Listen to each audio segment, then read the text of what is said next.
اور وہ لوگ جو اس شعبے سے منسلک ہیں وہ بخوبی جانتے ہیں، آرکائیوز کے اندر ہمیشہ سے یہ کام ہوتا رہا کہ ایک ہوتی ہے ماسٹر ٹیپ، اور ماسٹر ٹیپ کی جب دوبارہ کاپی کی جائے تو وہ ماسٹر ٹیپ نہیں رہتی۔ ماضی میں آپ کو یاد ہوگا جو وی ایچ ایس جو ٹیپس ہوتی تھی وی سی آر کے اندر پلے کی جاتی تھی تو اس کی ایک ماسٹر ٹیپ اور پھر ماسٹر ٹیپ کے بعد مزید کاپیز بنائی جاتی تھی۔ تو اب ماسٹر ٹیپ موجود نہیں ہے، ماسٹر آڈیو کلپ موجود نہیں ہے، تو پھر جتنی بار آپ ایک کلپ کو انٹرنیٹ سے ڈاؤن لوڈ کریں اور پھر ڈاؤن لوڈ کرنے کے بعد اس کا فورینزک کروائیں تو اس میں بے تحاشا قسم کی غلطیاں فورینزکلی موجود ہوں گی۔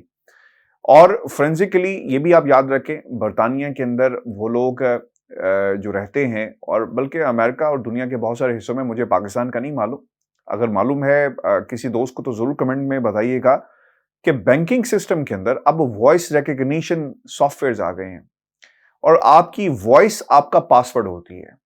ایسا کیوں کیا گیا؟ یعنی کوئی شخص اگر کسی کی آواز نکال سکتا ہے تو ظاہر سی بات ہے وہ ایکسیس حاصل کر لے گا۔ یہ اتنا سیکیور معاملہ ہے کہ ہر شخص کو اللہ تعالیٰ نے، جیسا آپ کی ہاتھ کی انگلیاں اور ان کی جو لکیریں ہیں آپ کے ہاتھ کے اندر، ہاتھ کی یہ مختلف ہوتی ہیں دوسرے شخص سے، اسی طرح آپ کی وائس کے بھی ایک سگنیچر ہے، وہ ہر شخص سے مختلف ہے۔ اللہ تعالیٰ نے ہر شخص کو اس کے جو سگنیچر جو عطا کیے ہیں، دیے ہیں، وہ دوسرے شخص سے انتہائی مختلف ہیں، یعنی وہ ایک جیسے نہیں ہو سکتے۔ جیسا ہاتھ کی لکیریں ایک جیسی نہیں ہو سکتی، بالکل اسی طرح آپ کی آواز کی سگنیچر بھی اس طرح نہیں ہو سکتا، کسی دوسرے شخص سے نہیں مل سکتا۔ ہاں، سننے میں آپ کو لگے گا کہ بچی پیروڈی کر رہا ہے، بہت اچھی آواز نکالی، لیکن جب اس کا فورینزک انالیسس کیا جاتا ہے تو یہ چیز بالکل موجود ہے کہ آپ بتا سکتے ہیں کہ یہ اس شخص کی آواز ہے یا نہیں ہے، یا اسے مختلف حصوں سے ایڈٹ کر کے بنایا گیا۔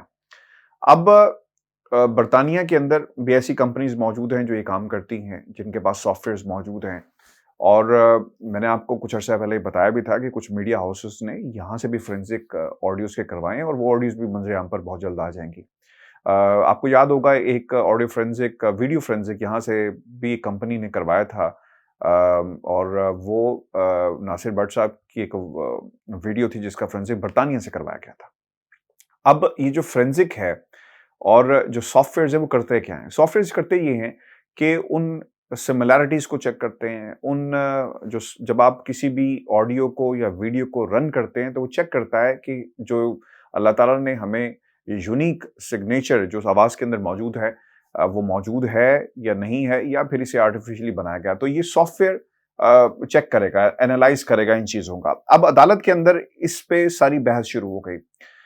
پہلے عدالت نے یہ ضرور ریمارکس دیے تھے کہ اگر ہم نے ہر آڈیو ویڈیو کے اوپر فورینزک کروانا شروع کر دیا تو پھر فلڈ گیٹس کھل جائیں گے، لوگ ایک آڈیو کے بعد دوسری آڈیو ویڈیوز لائیں گے اور پھر کہیں گے جناب اس کا بھی کچھ کیا جائے۔ اب یہ درخواست جو کی گئی ہے اس میں کہا کیا گیا ہے، پاکستان کی سابق چیف جسٹس پاکستان کی مبینہ آڈیو گفتگو کی انکوائری کرائی جائے کہ وہ درست ہے یا غلط۔ ہماری استدعا ہے کہ معاملے کی انکوائری کے لیے ایک آزاد کمیشن بنایا جائے۔ یہ درخواست کی گئی تھی جو صلاح الدین صاحب ہیں، درخواست گزار کے وکیل صلاح الدین احمد ایڈوکیٹ کی جانب سے۔ پھر وہ یہ کہا گیا کہ یہ تمام چیزیں زیر التوا اپیل سے متعلق ہیں۔ چیف جسٹس اسلام آباد ہائی کورٹ کی جانب سے الفاظ استعمال کیے گئے کہ تمام چیزیں، آپ کو یاد ہوگا عطر اللہ صاحب نے یہ بات پہلے بھی کہی تھی جب بیان حلفی آتا ہے اور آڈیو، انہوں نے کہا کہ جس خاندان کو اور جن لوگوں کو فائدہ ہونا ہے انہوں نے تو اس بیان حلفی کا ذکر بھی نہیں کیا، تو پھر آپ کیوں اس کا ذکر کر رہے ہیں؟ جن کے اپیلیں ہیں انہوں نے انکوائری کا مطالبہ نہیں کیا، جبکہ آپ کی پٹیشن میں الزام ہے کہ اس عدالت کے بینچز کسی دباؤ میں بنائے گئے۔ یہ معاملہ اتنا آسان نہیں ہے اور یہ سیریس ہوتا جا رہا ہے۔ اب اس آڈیو کا فورینزک کروایا جائے گا تو وہ کہاں پہ سٹینڈ کرے گی؟ صلاح الدین ایڈوکیٹ نے کہا کہ ان کی پٹیشن میں الزام نہیں، یہ الزام رانا شمیم کے بیان حلفی میں لگایا گیا۔ چیف جسٹس نے کہا کہ تاریخ واقعی تلخ ہے، ججز نے ماضی میں چیزوں کو تسلیم کیا، یہاں معاملہ مختلف ہے۔ کیا کورٹ کمپرومائز تھی اور بینچ پر پریشر میں بنایا گیا تھا؟ اس سے متعلق کوئی چھوٹا سا بھی ثبوت کہیں پر موجود ہے؟ کیونکہ جو بیان حلفی دیا گیا اور جس آڈیو کا ذکر کیا جا رہا ہے کہیں پر بھی کمپرومائزڈ عدالت کا حوالہ اور کہیں پر ثبوت موجود نہیں ہے، کیونکہ اب تک کی جو رودات سنائی گئی اور حقائق عدالت کے سامنے موجود ہیں، اور پاکستان کی قوم جب سے اس کیس کو فالو کر رہی ہے کہیں پر کوئی شواہد موجود نہیں ہیں۔ اسی لیے یہ بات کہی جا رہی ہے کہ اگر رانا شمیم صاحب کو اپنا بیان حلفی ڈیفینڈ کرنا پڑ گیا تو کیا کریں گے؟ اور پھر وہ آڈیو جس کا ذکر کیا جا رہا ہے اس کی بھی حقیقت فرینزک کے اندر، اسے ڈی فرینزک میں اس کی حقیقت سامنے آ گئی تو پھر کیا کیا جائے گا؟ یہ بھی بہت امپورٹنٹ ہے۔ اچھا، اب مزید کیا کہا گیا کہ جب آپ کہتے ہیں کہ انکوائری ہونی چاہیے تو وہ بینچ میں شامل ججز کی ہوگی، بینچ میں شامل ججز کے آرڈر سے کہاں ایسا ثابت ہوتا ہے؟ آرڈر تو اس کے برخلاف آیا۔ پھر یہ بھی کہا گیا، درخواست گزار صلاح الدین ایڈوکیٹ نے کہا کہ ان کی پٹیشن میں بنیادی استدعا ثاقب نثار کے آڈیو کلپ کی انکوائری سے متعلق ہے۔ اس میں یہ نہیں کہا گیا کہ دوسری طرف وہ کسی جج سے بات کر رہے ہیں۔ دیگر حوالہ جات کانٹیکسٹ سمجھانے کے لیے پٹیشن میں شامل کیے ہیں۔ انہوں نے کہا کہ ابھی یہ مرحلہ نہیں کہ ہم کسی کو قصوروار یا بے قصور قرار دیں، یہ بات قبل از وقت ہوگی، یہ چیزیں انکوائری کے دوران دیکھی جائیں گی۔ صحافی احمد نورانی نے فیکٹ فوکس پر ثاقب نثار کی آڈیو کلپ کے حوالے سے سٹوری کی۔ آڈیو کلپ کی فرینزک رپورٹ کے مطابق اسے ایڈٹ نہیں کیا گیا۔ پھر صلاح الدین ایڈوکیٹ یہ کہتے ہیں کہ فرینزک رپورٹ پڑھ کر وہ انہوں نے عدالت کے سامنے رکھی، جس پر بڑا امپورٹنٹ آبزرویشن عدالت کی آئی کہ آپ نے اسے کہاں سے لیا، بتایا گیا کہ انٹرنیٹ سے حاصل کی گئی، اور ان کا کہنا تھا کہ آڈیو کلپ کی کاپی تمام چینلز کے پاس ہے جنہوں نے یہ آڈیو چلانے کا رسک لیا۔ چینلز نے اس کو سنجیدہ لے کر توہین عدالت کی کارروائی کے خدشے کے باوجود آڈیو کلپ چلائی۔ اب ہو کیا رہا ہے، اور یہ بڑا انٹرسٹنگ ہے کہ ایک بیان حلفی ہے جیسے ایک اخبار چھاپتا ہے، یہ بڑا امپورٹنٹ ویورز پوائنٹ ہے اور اس کو سمجھنے کی ضرورت اس لیے بھی ہے کہ گیم کیا ہو رہی ہے۔ آپ نے بیان حلفی اخبار میں چھاپ دیا اور اب عدالت کہتی ہے کہ آپ کو اس کی تحقیق کرنی چاہیے تھی، آپ نے اس بیان حلفی کو کیوں چھاپا، الزامات کیوں، آپ نے کیا موقف لیا؟ لیکن پاکستان کے اندر جب آڈیو جو چلائی گئی اسی بیان حلفی سے ریلیٹڈ، یعنی جو انفارمیشن تھی اس سے ریلیٹڈ تھی، جج جس کا ذکر کیا جا رہا تھا وہ اس واقعے کا ذکر کر رہے تھے رانا شمیم صاحب، اور اس آڈیو کے اندر وہ آڈیو بھی سامنے آ گئی کہ کیا کہا جا رہا ہے۔ اس بیان حلفی کو ایک اخبار نے چھاپا، اس لیے ملزم۔ اس آڈیو کو پورے پاکستان کے میڈیا ہاؤسز نے چلایا، تو دونوں کیسز کے اندر مماثلت پائی جاتی ہے کہ آپ اخبار میں چھاپیں گے تو آپ سے پوچھا جائے گا کہ آپ نے انکوائری کیوں نہیں کی، اور پھر یہاں پر جو لفظ استعمال کیا گیا کہ جنہوں نے آڈیو کو چلانے کا رسک لیا، چینلز نے ان کو سنجیدہ لے کر توہین عدالت کی کارروائی کے خدشے کے باوجود آڈیو کلپ چلائے، تو یہ گیم کھیلی جا رہی ہے۔ اخبار میں چھپا تو آپ نے کہا توہین عدالت، پاکستان کے سارے چینلز نے اسی آڈیو کلپ کو اٹھا کر چلا دیا، تو یہ دوہرا معیار کیوں نہیں ہے؟ اچھا، اب یہ وہ کہنا چاہ رہے ہیں، انہوں نے کہا نہیں، لیکن اسٹریٹجی یہ ہے عدالت کو اسی کے طریقہ کار سے، اور جو عدالت کے اندر جو کارروائی ہو رہی ہے اسی طریقہ کار سے روکنے کی کوشش کی جا رہی ہے۔ روکنے سے مراد میرا یہ نہیں کہ آپ بس کریں، جانے دیں، لیکن ایک ڈیفیکلٹ سچویشن پیدا کی جا رہی ہے۔ اچھا، جسٹس اظہر اللہ نے کہا کہ انٹرنیٹ پر تو بہت ساری چیزیں آتی ہیں، کل کو زیر التوا کیسز میں مزید پٹیشنز آ جائیں گی کہ یہ آڈیو ہے، اس کی انکوائری کرائیں۔ چیف جسٹس نے کہا کہ ابھی جس فرینزک ایجنسی کی رپورٹ آپ بتا رہے ہیں انٹرنیٹ سے حاصل کی گئی ہے، اس رپورٹ پر انحصار نہیں کیا جا سکتا۔ پاکستان بار کونسل اور اٹارنی جنرل مستند فرینزک ایجنسی کا نام بتائیں، ان سے اس متعلق رپورٹ لے لیں۔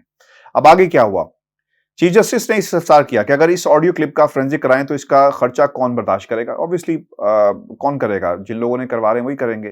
صلاح الدین ایڈوکیٹ نے کہا کہ وزارت قانون اس کا خرچہ اٹھا سکتی ہے، جس پر چیف جسٹس نے کہا کہ ٹیکس دہندگان کا پیسہ اس پر کیوں خرچ ہو، پاکستان کے ٹیکس پیئر کا پیسہ کیوں خرچ ہونا چاہیے؟ آپ کسی بھی مستند فرینزک ایجنسی کا نام تجویز کریں جس سے اس آڈیو کلپ کا فرینزک کرایا جائے۔ صلاح الدین ایڈوکیٹ نے کہا کہ اٹارنی جنرل نے انہیں کہا تھا کہ وہ کسی کی پراکسی ہیں۔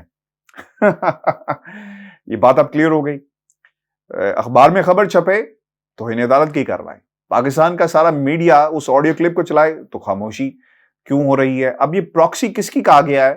یہ اٹارنی جنرل آف پاکستان جواب دے سکتے ہیں، یا پھر صلاح الدین ایڈوکیٹ صاحب جو ہیں وہ جواب دے سکتے ہیں کہ کس کی جنگ لڑیں، یا اشارہ کیا گیا ہاؤس آف شریف کی طرف سے، کیونکہ اس کا کیس کا فیصلہ آئے گا، کیونکہ انہوں نے تو اپنی درخواستوں کے اندر اس پر بات نہیں کی کہ عدالت کو کہا ہو کہ جناب بڑے پروف آ گئے ہیں، اس پر انکوائری کی جائے، پوچھا جائے، ثاقب نثار صاحب کو بلائیں، انکوائری کریں، آڈیو چیک کی جائے، بیان حلفی۔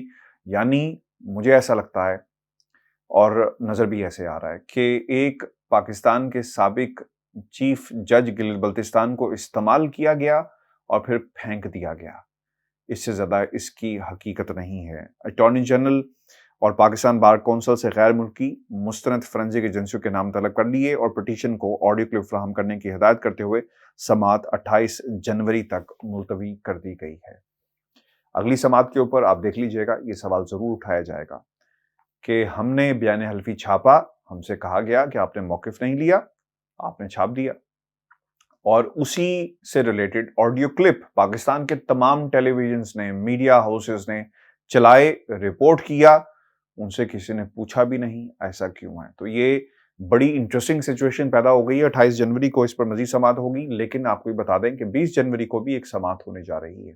اگلا ہفتہ بہت ہی امپورٹنٹ ہے، میں بار بار کہہ رہا ہوں، اور بہت ہی امپورٹنٹ خبریں انشاءاللہ لندن سے میں آپ کے سامنے رکھوں گا۔ اور جہاں تک میں نے آپ کو پہلی ویڈیو میں کہا تھا کہ ڈیلی میل کے حوالے سے ویورز کوئی اپڈیٹ نہیں آئی، اور مجھے ایسا لگ رہا ہے کہ مزید وقت مانگ لیا گیا ہے ایویڈنسز ڈیفنس کو فائل کرنے کے حوالے سے، کیونکہ آج 14 تاریخ تھی، ایویڈنسز ضرور آنے چاہیے تھے، ڈیفنس فائل ہونا چاہیے تھا، لیکن ابھی تک ایسی اطلاعات نہیں آئی۔ ویور جی، ہماری آج کی ویڈیو تھی، اپنے کمنٹ ضرور بھیجیے گا، چینل کو سبسکرائب کرنا مت بھولے۔ اجازت دیجیے، اللہ نے کے بعد۔